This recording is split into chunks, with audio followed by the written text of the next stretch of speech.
Chapter 4. Jonathan Harker's Journal. Continued. I awoke in my own bed. If it be that I had not dreamt, the Count must have carried me here. I tried to satisfy myself on the subject, but could not arrive at any unquestionable result.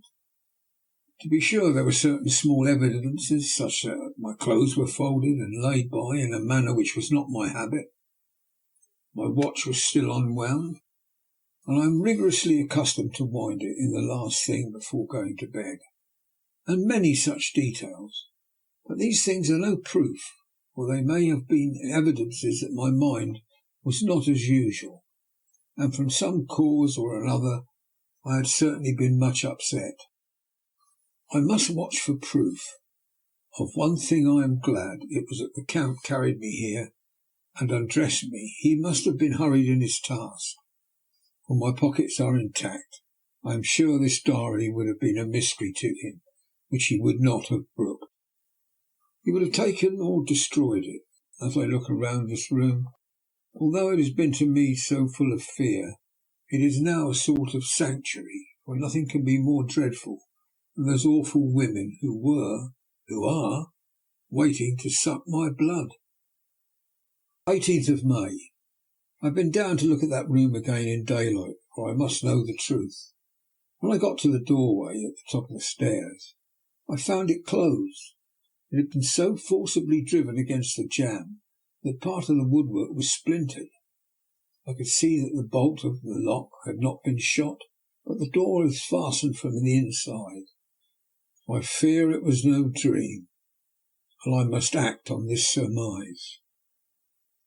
19th of May. I am surely in the toils. Last night the Count asked me in the suavest tones to write 3 letters, one saying that my work here was nearly done, and that I should start for home within a few days, another that I was starting on the next morning from the time of the letter, and the third that I had left the castle and arrived at Bistritz. I would fain have rebelled, but felt that in the present state of things it would be madness to quarrel openly with the Count whilst I am so absolutely in his power, and to refuse would be to excite his suspicion and to arouse his anger. He knows that I know too much, and that I must not live, lest I be dangerous to him. My only chance is to prolong my opportunities. Something may occur which will give me a chance to escape. I saw in his eyes something of that gathering wrath which was manifest when he hurled that fair woman from him. He explained to me that the posts were few and uncertain, and that my writing now will ensure ease of mind to my friends, and he assured me with so much impressiveness that he would countermand the later letters, which would be held over at Bistritz until due time, in case chance would admit of my prolonging my stay. That to oppose him would have been to create a new suspicion. I therefore pretended to fall in with his views, and asked him what dates I should put on the letters. He calculated a minute, and then said, "The first should be the 12th of June, the second June the 19th, and the third June the 29th. I now know the span of my life. God help me." 28th of May. There is a chance of escape, or at any word being able to send word home. A band of Tzigani have come to the castle and are encamped in the courtyard. These Tzigani are gypsies. I have notes of them in my book. They are peculiar to this part of the world, though allied to the ordinary gypsies all the world over. There are thousands of them in Hungary and Transylvania, who are almost outside the law. They attach themselves as a rule to some great noble or boyar, and call themselves by his name. They are fearless and without religion, save superstition, and they talk only their own varieties of the Romany tongue. I shall write some letters home, and shall try to get them to have them posted. I have already spoken to them through my window to begin acquaintanceship. They took their hats off and made obeisance and many signs, which, however, I could not understand any more than I could their spoken language. I have written the letters, mean as is in shorthand, and I simply asked Mr. Hawkins to communicate with her. To her I have explained my situation, but without the horrors which I may only surmise. It would shock and frighten her to death were I to expose my heart to her. Should the letters not carry, then the Count shall not yet know my secret or the extent of my knowledge. Having given the letters, I threw them through the bars of my window with a gold piece, and made what signs I could to have them posted. The man who took them pressed them to his heart and bowed, and then put them in his cap. I could do no more. I stole back to the study and began to read. As the Count did not come in, I have written here. The Count has come. He sat down beside me and said in his smoothest voice, as he opened two letters, "The Transylvanian have given me these, of which, though I know not whence they come, I shall of course take care. See, he must have looked at it. One is from you and to my friend, Peter Hawkins. The other—" Here he caught sight of the strange symbols as he opened the envelope, and the dark look came into his face, and his eyes blazed wickedly. "The other is a vile thing, an outrage upon friendship and hospitality. It is not signed. Well, so it cannot matter to us." And he calmly held the letter and envelope in the flame of the lamp until they were consumed. Then he went on. "The letter to Hawkins, that I shall of course send on, since it is yours. Your letters are sacred to me. Your pardon, my friend, and unknowingly I did break the seal. Will you not cover it again?" He held out the letter to me, with a courteous bow handed me the green envelope. I could only redirect it and hand it to him in silence. When he went out of the room I could hear the key turning softly. A minute later I went over and tried it, and the door was locked. When an hour or two after the Count came quietly into the room, his coming awakened me, for I had gone to sleep on the sofa. He was very courteous and very cheery in his manner, and seeing that I had been sleeping, he said, "So, my friend, you are tired. Get to bed. There is the surest rest. I may not have the pleasure to talk to-night, since there are many labours to me, but you will sleep, I pray." I passed into my room and went to bed, and, strange to say, slept without dreaming. Despair has its own calms. 31st of May. This morning when I awoke I thought I would provide myself with some paper and envelopes from my bag, and keep them in my pocket, so that I might write in case I should get an opportunity. But again a surprise, again a shock. Every scrap of paper was gone, and with it all my notes, my memoranda relating to railways and travel, my letter of credit, in fact all that might be useful to me were I once outside the castle. I sat and pondered for a while, and then some thought occurred to me, and I made search of my portmanteau and in the wardrobe where I had placed my clothes. The suit in which I had travelled was gone, also my overcoat and rug. I could find no trace of them anywhere. This looked like some new scheme of villainy. 17th of June. This morning, as I was sitting on the edge of my bed, cudgelling my brains, I heard without a cracking of whips and pounding and scraping of horses' feet up the rocky path beyond the courtyard. With joy I hurried to the window and saw drive into the yard two great lighter wagons, each drawn by 8 sturdy horses. At the head of each pair a Slovak with his wide hat, great nail-studded belt, dirty sheepskin and high boots. They also had their long staves in hand. I ran to the door, intending to descend and try and join them through the main hall, as I thought that way might be opened for them. Again a shock. My door was fastened on the outside. Then I ran to the window and cried to them. They looked up at me stupidly and pointed, but just then the hetman, or the Sagani, came out, and seeing them pointing to my window, said something at which they laughed. henceforth no effort of mine, no piteous cry or agonized entreaty would make them even look up at me. They resolutely turned away. The light of wagons contained great square boxes with handles and thick rope. These were evidently empty by the ease with which the Slovaks handled them, and by their resonance as they were roughly moved. When they were all unloaded and packed in a great heap in one corner of the yard, the Slovaks were given some money by the Zagazni, and spitting on it for luck, lazily went to each horse's head. Shortly afterwards I heard the cracking of their whips die away in the distance. 24th of June, before morning. Last night the Count left me early and locked himself into his own room.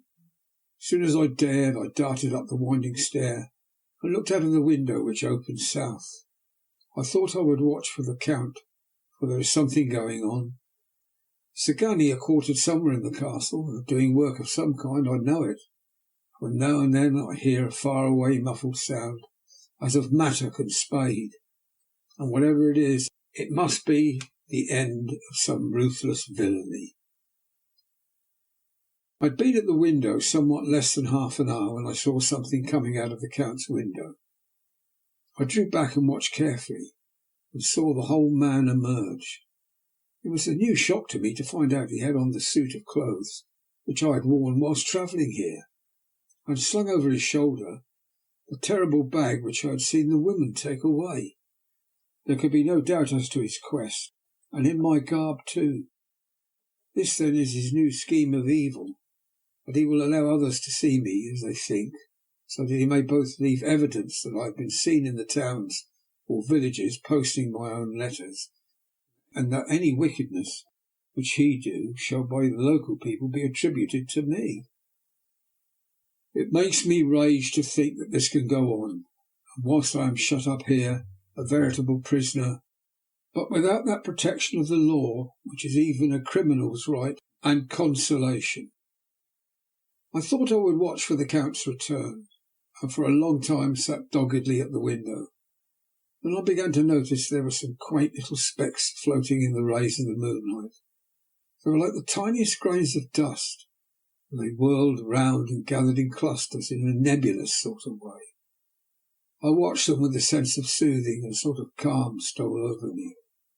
I leaned back in the embrasure in a more comfortable position, so that I could enjoy more fully the aerial gambolling. Something made me start up. A low, piteous howling of dogs somewhere far below in the valley, which was hidden from my sight. Louder it seemed to ring in my ears, and the floating motes of dust to take new shapes to the sound as they danced in the moonlight. I felt myself struggling to awake to some call of my instincts. Nay, my very soul was struggling, and my half-remembered sensibilities were striving to answer the call. I was becoming hypnotized. Quicker and quicker danced the dust.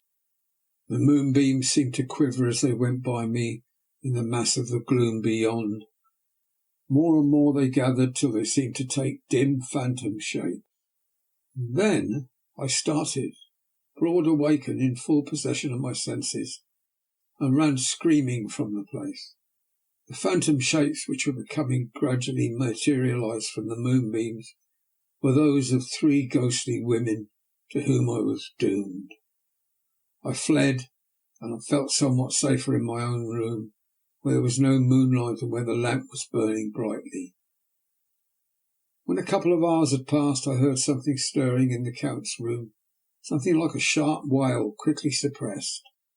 Then there was silence, deep, awful silence, which chilled me.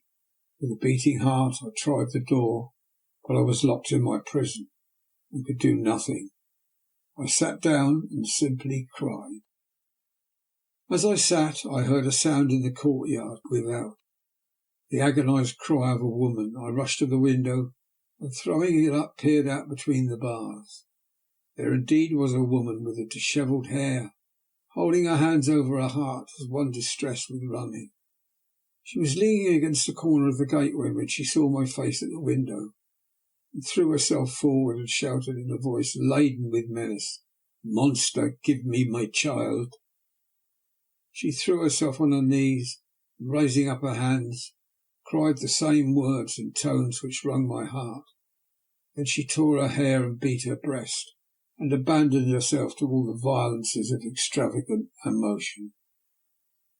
Finally she threw herself forward, and though I could not see her, I could hear the beating of her naked hands against the door. Somewhere high overhead, probably on the tower, I heard the voice of the Count, calling in his harsh metallic whisper. His call seemed to be answered from far and wide by the howling of wolves. Before many minutes had passed, a pack of them poured like a pent-up dam when liberated, through the wide entrance into the courtyard. There was no cry from the woman, and the howling of the wolves was but short. Before long they streamed away singly, licking their lips. I could not pity her, for I knew what had become of her child, and she was better dead. What shall I do? What can I do? How can I escape from this dreadful thing of night and gloom and fear? 25th of June, morning. No man knows till he has suffered from the night how sweet and how dear to his heart and eye the next morning can be. When the sun grew so high this morning that it struck the top of the great gateway opposite my window, the high spot which it touched seemed to me as if the dove from the ark had alighted there. My fear fell from me, as if it had been a vaporous garment which dissolved in the warmth. I must take action of some sort whilst the courage of the day is upon me.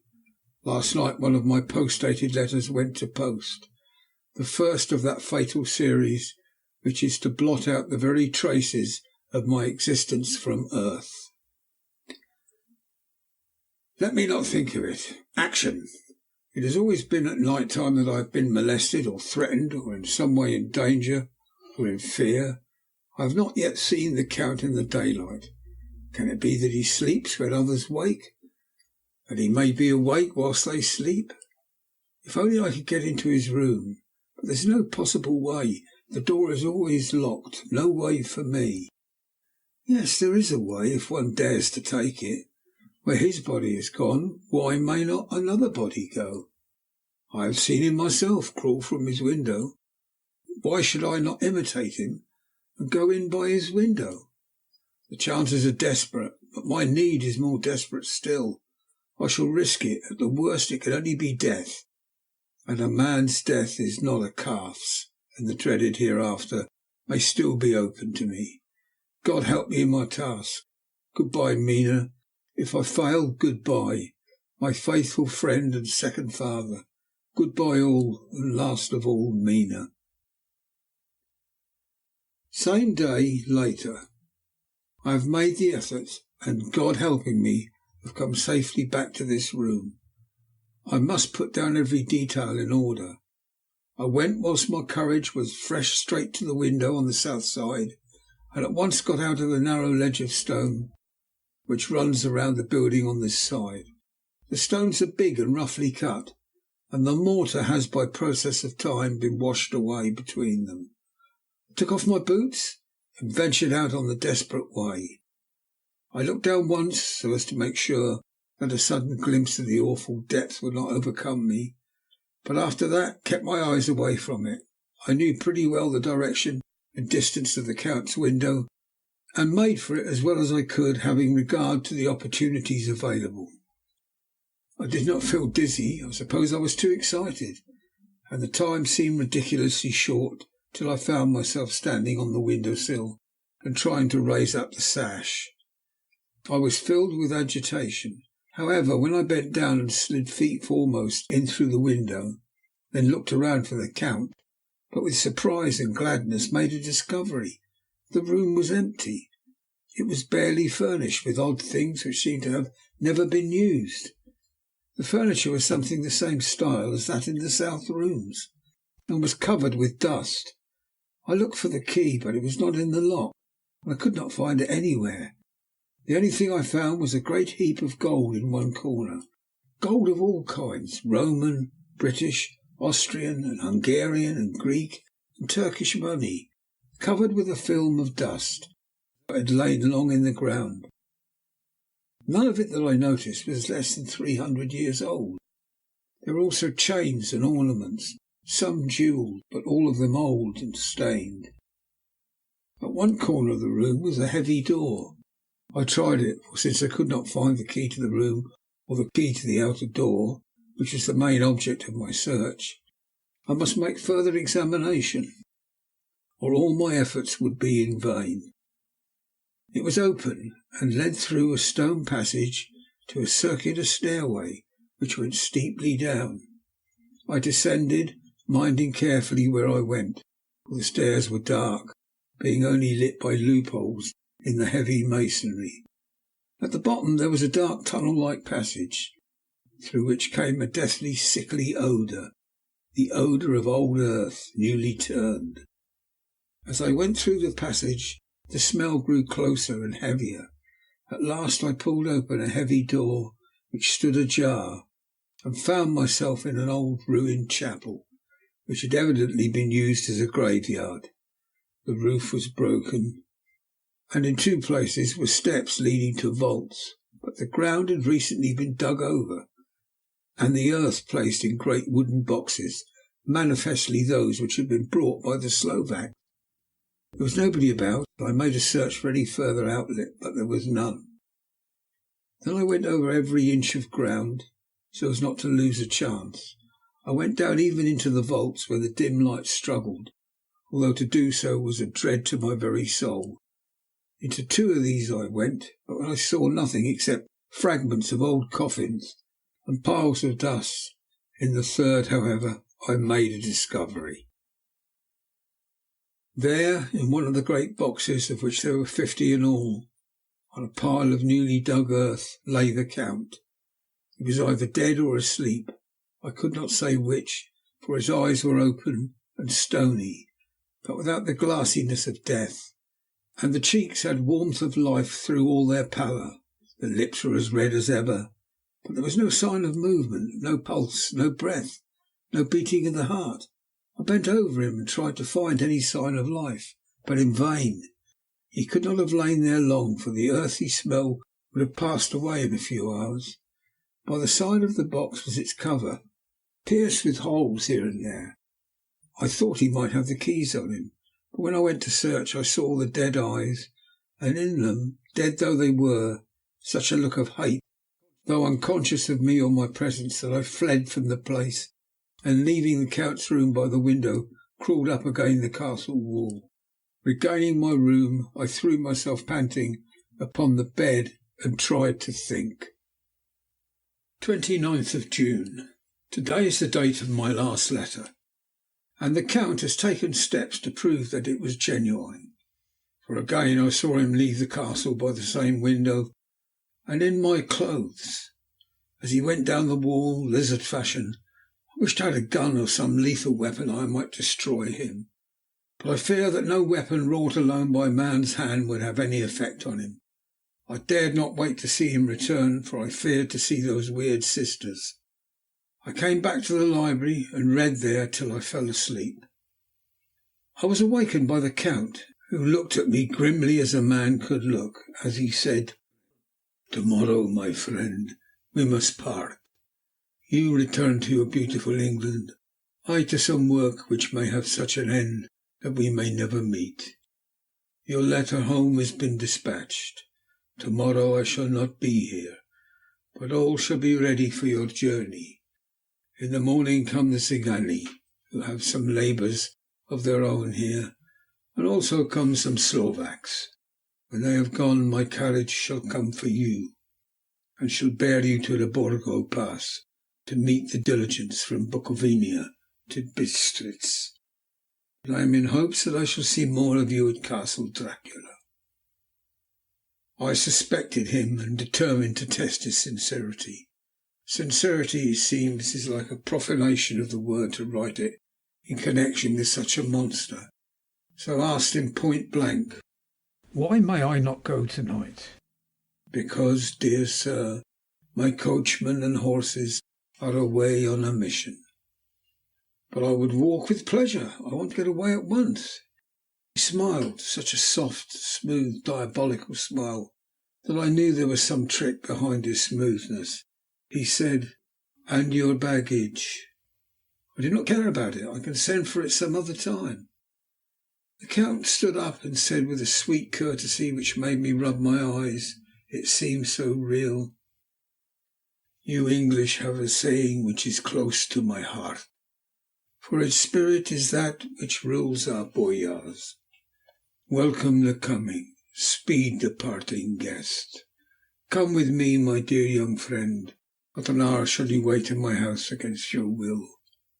Though sad I am at your going, and that you so suddenly desire it. Come." With a stately gravity, he with the lamp preceded me down the stairs and along the hall. Suddenly he stopped. Hark! Close at hand came the howling of many wolves. It was almost as if the sound sprang up at the rising of his hand, just as the music of a great orchestra seemed to leap under the baton of the conductor. After a pause of a moment, he proceeded his stately way to the door, drew back the ponderous bolts, unhooked the heavy chains, and began to draw it open. To my intense astonishment, I saw that it was unlocked. Suspiciously, I looked all round. I could see no key of any kind. As the door began to open, the howling of the wolves without grew louder and angrier. Their red jaws, with champing teeth, and their blunt-clawed feet as they leapt, came in through the opening door. I knew then that to struggle at that moment against the Count was useless. With such allies as these at his command I could do nothing. But still the door continued slowly to open, and only the Count's body stood in the gap. Suddenly it struck me this might be the moment and means of my doom. I was to be given to the wolves, and at my own instigation. There was a diabolical wickedness in the idea, great enough for the Count, and as a last chance I cried out, "Shut the door, I shall wait till morning," covered my face with my hands to hide my tears of bitter disappointment. With one sweep of his powerful arm, the Count threw the door shut, and the great bolts clanged and echoed through the hall as they shot back into their places. In silence we returned to the library. After a minute or two I went to my own room. The last I saw of Count Dracula was his kissing his hand to me with a red light of triumph in his eyes, and with a smile that Judas in hell might be proud of.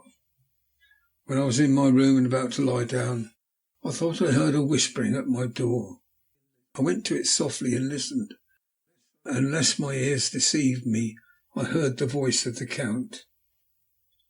"Back, back to your own place. Your time is not yet come. Wait, have patience.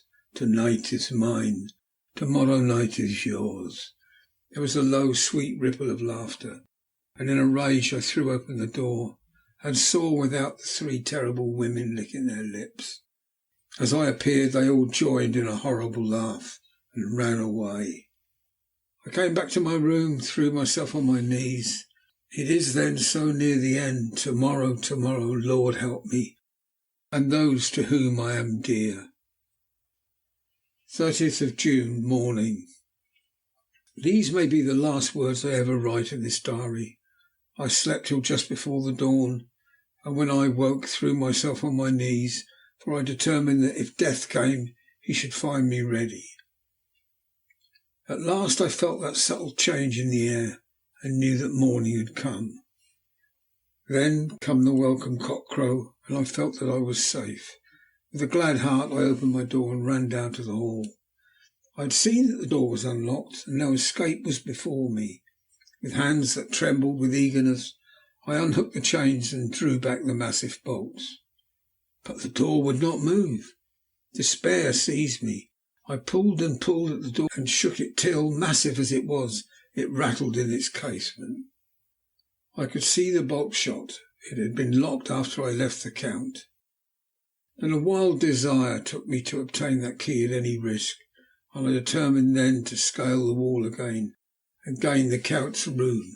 He might kill me, but death now seemed the happier choice of evils. Without a pause I rushed up to the east window and scrambled down the wall as before into the Count's room. It was empty, but that was as I expected. I could not see a key anywhere, but the heaps of gold remained. I went through the door in the corner and down the winding stair, along the dark passage to the old chapel. I knew now well enough where to find the monster I sought. The great box was in the same place, close against the wall, but the lid was laid on it, not fastened down, but with the nails ready in their places to be hammered home. I knew I must reach the body for the key, so I raised the lid and laid it back against the wall. Then I saw something which filled my very soul with horror. There lay the Count, but looking as if his youth had been half renewed, for the white hair and moustache were charged with dark iron grey. The cheeks were fuller, and the white skin seemed ruby red underneath. The mouth was redder than ever, for on the lips were gouts of fresh blood, which trickled from the corners of the mouth and ran over the chin and neck. Even the deep burning eyes seemed set amongst swollen flesh, for the lids and pouches underneath were bloated. It seemed as if the whole awful creature were simply gorged with blood. He lay like a filthy leech, exhausted with his repletion. I shuddered as I bent over to touch him, and every sense of me revolted at the contact, but I had to search or I was lost. The coming night might see my own body a banquet in a similar way to those horrid three. I felt all over the body, but no sign could I find of the key. When I stopped and looked at the Count, there was a mocking smile on the bloated face, which seemed to drive me mad. This was the being I was helping to transfer to London, where perhaps for centuries to come he might, amongst its teeming millions, satiate his lust for blood, and create a new and ever widening circle of semi-demons to batten on the helpless. The very thought drove me mad. A terrible desire came upon me to rid the world of such a monster. There was no lethal weapon at hand, but I seized a shovel which the workmen had been using to fill the cases, and lifting it high, struck with the edge downward at the hateful face.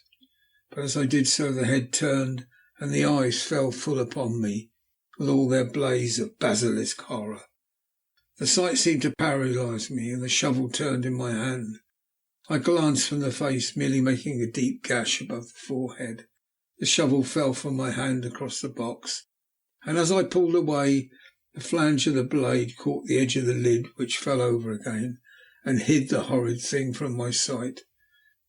The last glimpse I had was of the bloated face, blood-stained and fixed with a grin of malice, which would have held its own in the nethermost hell.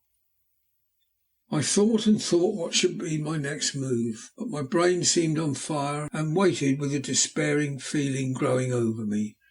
As I waited, I heard in the distance a gypsy song, sung by merry voices coming closer, and through their song the rolling of heavy wheels and the cracking of whips.